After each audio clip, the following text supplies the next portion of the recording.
Good? I think that's good. Okay. That pitch is good. Okay. Yeah. Hi, guys. I'm Manat. Welcome to another episode of What's New, Sister? And I'm Neha, and we're available on YouTube and Spotify. All right. What's up? How was the last 2 weeks since we dropped episode 1? Pretty good. The weather's been good. If you're in Edmonton, it's been sunny finally. It's been pretty smoky, which is not fun, but yeah, it's been good. The first episode, it was nice to release that. And I don't know, we got some good feedback on it. So that was fun. Yay. Yeah. Thanks to everybody who watched the first episode. Appreciate it. All love. What about you? Last Summary. 2 weeks. Just summary. Honestly, just been outdoors. Played golf a bunch of times. I'm a golfer now. I saw that. Thank you. It's mainly about the outfits for me, to be honest. Just kidding. Summer of Nice. golf, so it's been good. Nice. Yeah. What are we chatting about today?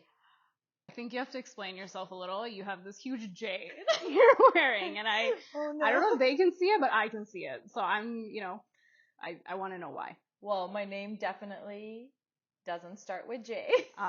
Revelation, guys. I wear a lot of J's, actually. Why? There's a lot of J's in my life. My name doesn't start with I J. know. Why are you wearing a J? Yeah. Yeah, I'm gonna get you then. Yeah, the J's for all the J's in my life. Love you all. And my roommate. Yes. Yes, that guy. Besides me. Yeah. Yeah. But yeah. okay, tell us. I feel like people want to know. Like I've known you. People. I just decided for all of you that you want to know this. And by you, for the Spotify listeners, she's talking about the audience, you guys. You two can probably see that she's looking at the camera. But yeah, that's what I mean. But I think I only not recently, but like a little while ago learned about how you guys actually met. So I don't know. It's a pretty cute story. I don't know if I want to get into it. It's really cute for Swindy, but I don't know if it's cute for me or Jazz. Sorry. My husband has lots of nicknames. Let's go with Jazz. Yeah, it's a pretty nerdy story. He plays a lot of soccer, and I saw him at a soccer game, and then I saw him at university the day after, and he had It was a tournament though, right? Yes. And it was a tournament where you play for your country, so not like your regular teams and the leagues and stuff he was playing for, but you play for your country. So he was playing for Team India, and they won Mini World Cup that year. That's the tournament name here in Edmonton. And for those people that don't know, Manat's born in India, so yeah, she has like Shout a out. strong soft spot. Yeah. So do you. You're not born in India. I know, I do too. That's true. But yeah, he won. He was the captain. He won like player of the tournament, player of the game, MVP, lifted the trophy. And I was just, I don't know, they like people had India flags and stuff. I just felt like very like, oh my God, he's won for our country. And then yeah, I saw him at the library the next day, and I was like, that's the goalie from last night, guys. I was studying with a bunch of friends, and they're like, I was like, I just want to say like good game. Like that was so much fun. I had so much fun, and like he won and whatever. And I never do this. I don't even know why I did this. Kept going with the motions. So my intention was to go and say, good game, buddy. I watched your game last night. And then like leave. And he was talking to somebody in a cubicle at U of A library.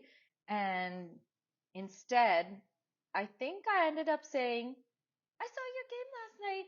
You were so good. And India won.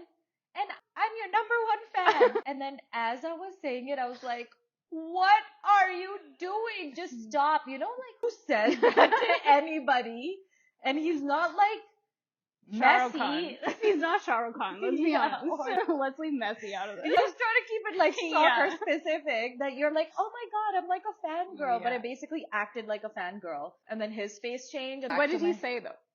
He's like, thank you. You were at the game last night? I was like, he was like, okay. I was like, okay, bye. And then I turned around and I was walking back to my table of friends who had eye shot like line of where I was coming from. Yeah. And the whole time I was like miming the F word, going back to them. Yeah. And they're like, it went well. I was like, nope, he's never gonna talk to me again. But lo and behold, the guy just got obsessed. That's one way to put it. After that, just started. And Swindy's not here to tell his side of the story. Yeah, so sorry, it's just, Jazz. so it's just my your side. Your side goes. Yeah. Yeah. So that's how we met. But when was this? How many years ago? Oh God, when I was a child. Oh wow. Yeah. What's that like? Meeting someone when you're a child? Literally, that's what it feels like. How old was I? Isn't that when you were 20? 20 or 21? Yeah, no, Yeah. 20. Yeah. I met him at 20, and then we started dating when we were 21. And as Neha revealed in the last episode, I'm 33 now. So it's a Yeah. long time. Yeah, no. Well, yeah, I mean, it's a cool story though. I think not a Thank lot of you. people, from my perspective, but I think not a lot of people can say they've known somebody and like grown with them for like, that long. You know what? It's a split down the middle. I feel Yeah. like there's tons of people that we know that have been with their person for like 7, 8 years before they got married, or a decade, high school sweethearts and things like that. And there's I'll some be people. 40 by that math if I find someone now. Yeah, exactly. All right. Let's not wait that long. Yeah. And then an equal amount of people that I feel like have met people once they turned professionals, and met people in like workplaces or common Mhm. friends or whatever. And then there's also some people still searching for love. So, we've got the gamut. Does this gesture mean Yeah. something? You're like, Some people are still, for Spotify listeners, I'm gesturing towards my bestie over here. She's still looking for her life partner. We're not like, looking as in like Looking open loosely. to love. Okay, Yeah. open to love. Yeah. Yeah. And trying to navigate that at this age and in a very different way than I had to navigate it. For sure. I think I introduced you to the world of dating apps vicariously through me. It's something you guys never experienced. I think they were a thing back then, but they've obviously grown significantly in the past however many years. So I think my experience has been really different. Yeah, I think it's not like looking. I think it's a part of like something that I want and stuff like that, but I think it's also something that I'm okay with. I'm really okay with being on my own, which I think is something you learn when you I don't. love that. That's when one you- of my favorite things about you. when you don't have that person. I think sometimes we're so focused on like finding that person and like, which is great. I think it's important for if that's your focus. But I think for me, I think we've talked about this before, where I grew up in a family where education was heavily emphasized. And I had a very different experience. Like I talked to a lot of like, friends or like, people I meet, and they talk about how their parents focus so heavily on marriage and finding the right person and all that kind of stuff. And I just never heard that growing up. So I think that's why it's not the primary focus in my world. Not to say I don't want it, not to say I don't look for it, but it's still not All and end all. Yeah. Yeah. But with that being said, of course, like I do have like dating apps and I'm on them, and I think it's hard to say just because I haven't found someone that I would knock the dating apps.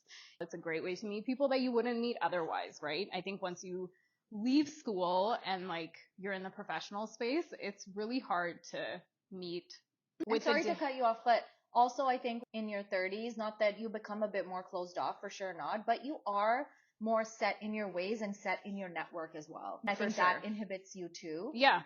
Friends of friends, how you meet people, how you go out and party, how Yeah. often you're doing that kind of stuff and socializing. Yeah. It's just, you're conserving your energy so much more. I feel like, and we don't think we're super old or anything by any means, but it's still, you're living a different lifestyle in your early 20s versus your early 30s for sure. So I think that feeds 100%. into it too. And the apps really help enable, honestly, just to meet new people, right? Yeah, and I think I've enjoyed that aspect of it. I've met actually a lot of great people, and I've built friendships on these apps, which has been nice. That's not ideally what I was on there for, but like, there are people that I'm always like, your life is full. I don't think you need more. I know, but I have. Like, it's been nice, No, and it's good. but I think at the end of the day, the dating apps have introduced me to that ability to like just connect with people that, like you said, I wouldn't meet in my day to day. But of course, it comes with other stuff, right? Like you're investing time into like these connections that you, of course, like, I mean, I have obviously everyone's on dating apps for different reasons. I have a very clear cut identified goal with them. I'm like, I want to find my person and more for a long term type of thing. But I think for me, if that's my goal, it's like you need to find someone who aligns with that same goal. And by doing or you have to actually, interact and get to like that point of, are we on the same page? So even if someone's telling you, you do have to kind of experience if that's like, are you both going to be able to do that together? Have that life together? Are you guys on the same page about like the bigger stuff in life? And I think going back to what you said, in your 30s, you are pretty rigid is probably not the right word, but in some ways you are rigid in some aspects. Like, this is how I choose to lead my life, and I don't really want to make shifts to that, right? Well, yeah, and also like your red flags and green flags. You kind of go through life and realize if you don't know what you want, you for sure at least have a better idea of what you don't want. Yeah. And I think that probably makes it a little bit harder in the sense of you're not willing to just like try it out and be as casual about it. Right. Because like you said, you have these like more serious kind of like goals in mind. Yeah. I am also a very flexible person. So even if something's like not quite it, I'm willing to be like, you know what, let's see. Yeah, like different is fine. Exactly. And you're not trying to find, some people might be, but I'm not necessarily trying to find identical to myself. No. I actually think that would be a disaster.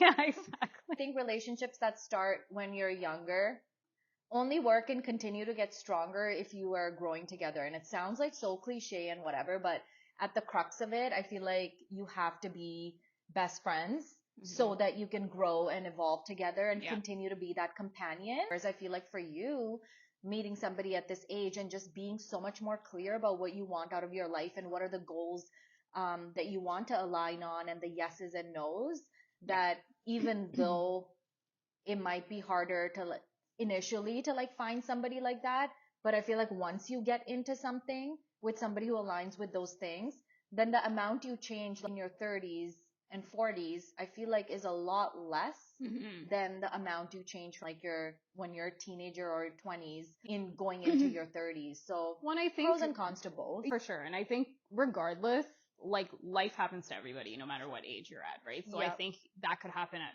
40 where you go through this situation that really kind of shifts transforms how you think about stuff. And I think that can happen at any age. But I think the idea of like, if you've met somebody in your 20s, and I can't speak to it because I haven't experienced it, right? Not to say I haven't been in relationships in my 20s. Of course I have, but I know how I was at that time, you know, like I was functioning from a totally different space.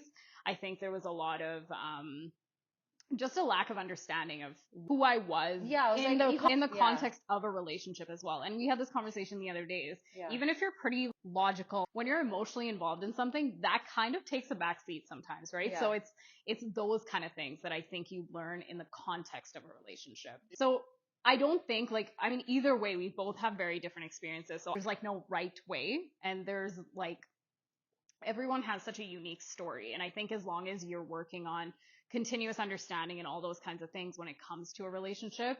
And I think that's what I find tough when I meet people now. It's almost like it's either this way or it's like no way. And which again, because if you're finding people around your age, then you're finding that they're a bit more set in their ways too, just like your mind. They know their mind as adamantly as well about certain things. Exactly. So again, if I think that way, they're allowed to think that way. Just again, going back to like the idea of dating apps, it's fun. I wouldn't say it's like a horrible experience. Just you grow as well, right? I think I've grown a lot after dating and just like meeting so many different people.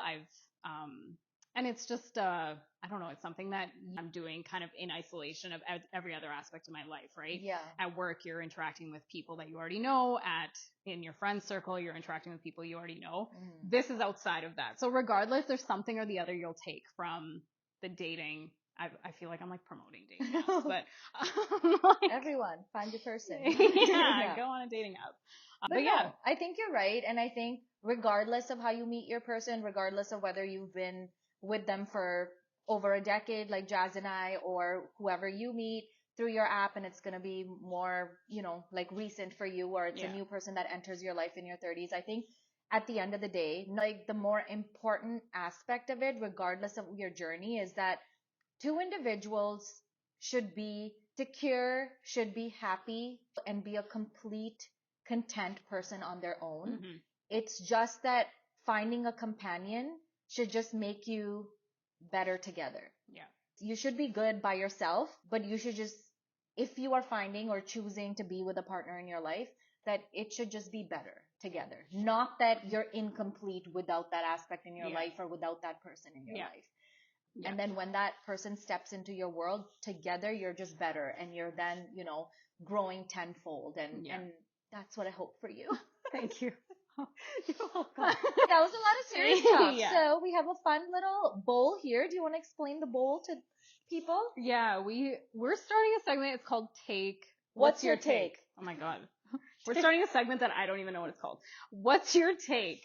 and we went to our own brains and came up with these questions. But Yeah. we'd be happy down the line to get questions from Yes. the audience, right? Maybe So- we'll announce the theme of the next podcast in future episodes a little bit early and then just take like audience questions as Look well. at you. We're thinking. I like it. Yeah. Okay. So, yeah, just a fun way. These are all themed around like romantic relationships since that's what we're chatting about today. But just, yeah, more off the cuff, quick answer type questions. So, Neha, what's your take on whatever questions? Should I ask you or should we? Let's ask each other, sure. Okay. Ooh, what's the best date you've been on? Oh, man.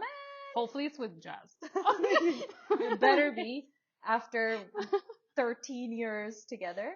I feel like it was this one isolated day when we went to Barcelona together. I don't know if it's considered a date. And I had like just the best day with him in Barcelona. And it's probably because Barcelona is like our dream city, I think. It's such a good mix of just, you get the beach, you get the city, you get arts, you get culture. I love like hustling and bustling cities where the city has like an energy and vibe.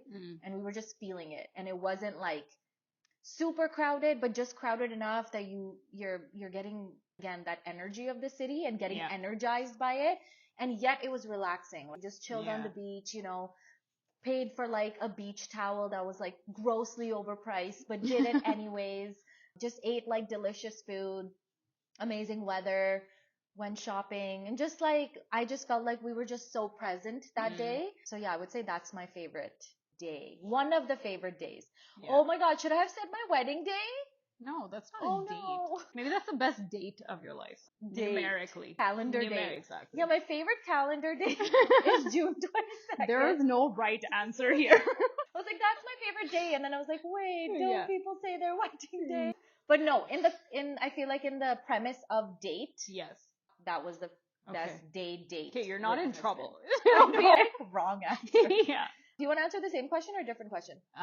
No, I'll answer a different question. Neha, who pays for the first date?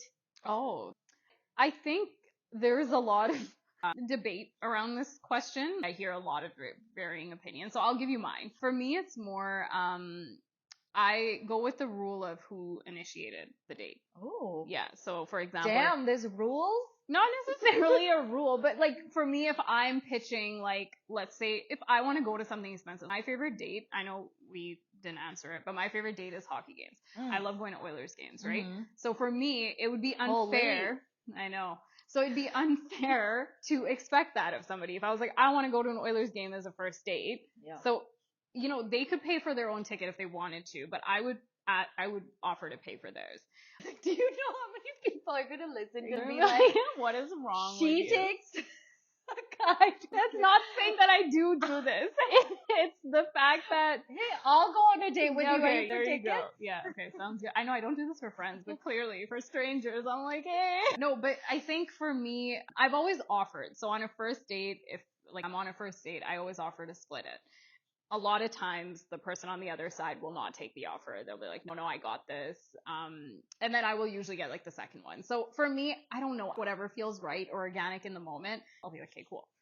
But I'll always offer to either split it, but if I'm pitching the date, I will offer to pay for it too. So that's I like my it. answer. Yeah. I like your take on it. Okay, Here, I don't know what the last one is. Okay.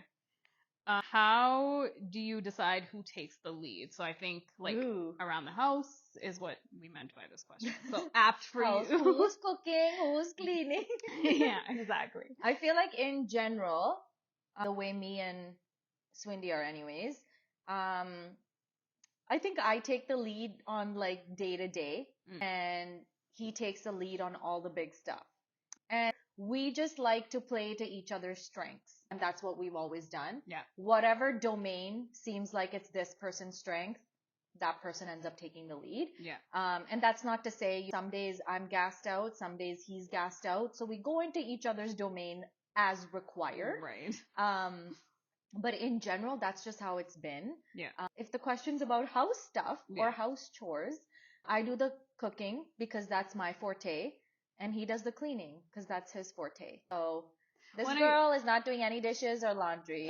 Been married 5 years, never done it. Yeah. And I think that's not just exclusive to marriage, right? I think even when you're dating, like there are some things that you'll just take the lead on, even whether it's planning a date. Some people, And this goes both ways. It could be that's just not your cup of tea. Plan like, a really creative date, for example. So like Mhm. it's okay if one partner takes the lead on that because that is what they're good at or, like Yeah. you said, forte, right? So I think regardless, it is like taking the lead and what's your strengths are. I like that. Playing Yeah. strengths and then not being upset at the person if that's not their strength No, or like to, not, yeah, I guess feeding into the whether, oh, are we being like traditional or quintessential? It's a woman's job to be in the kitchen. I don't really look at it that way. I kind of like, this is my area of strength, hence why I'm here. I've also been brought up in a house where like my mom and dad both cook. Mhm. So it's not weird if like I'm gassed out and Swinny's making dinner or breakfast on weekends and like those kind of things just Yeah. to give me a break. Yeah. But,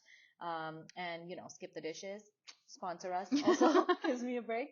Um, but no, yeah, it's just playing up to each other's strengths. I'm a Yeah. scheduler, I'm a planner. Yeah. So I run, our He probably wants to take that away from you a little bit. He's probably. probably like, I'm gonna cross some of these things out.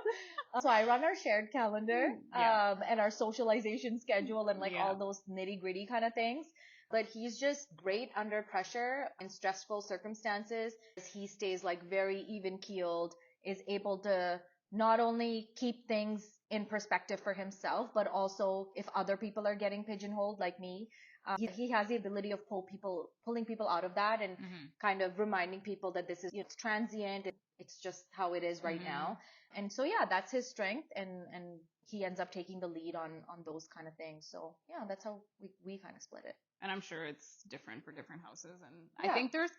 I think the point of this whole episode is there's like no right and there's no one way. Everyone's going to have their own way of functioning and whatever works for you as an individual, whether it's couple, as an individual person, even if you live with other people, it could be siblings, it could be like other family members, right? It doesn't, I think at the end of the day, really figuring out what makes sense for you individually as a couple. And I'm still learning and you're still learning too, right? Yeah. I think that learning never stops. So even you could be together for like 20 years, I'm sure, even from our parents' perspective, right? They're also still learning because certain things happen and you have to adjust your process, right? Yeah. So And you change and evolve, and those strengths could also change, exactly, right? yeah. Something could be a strength for a number of years for one person, and then the other person takes a liking to something and they want to dip into that zone. Yeah. So you kind of balance it out.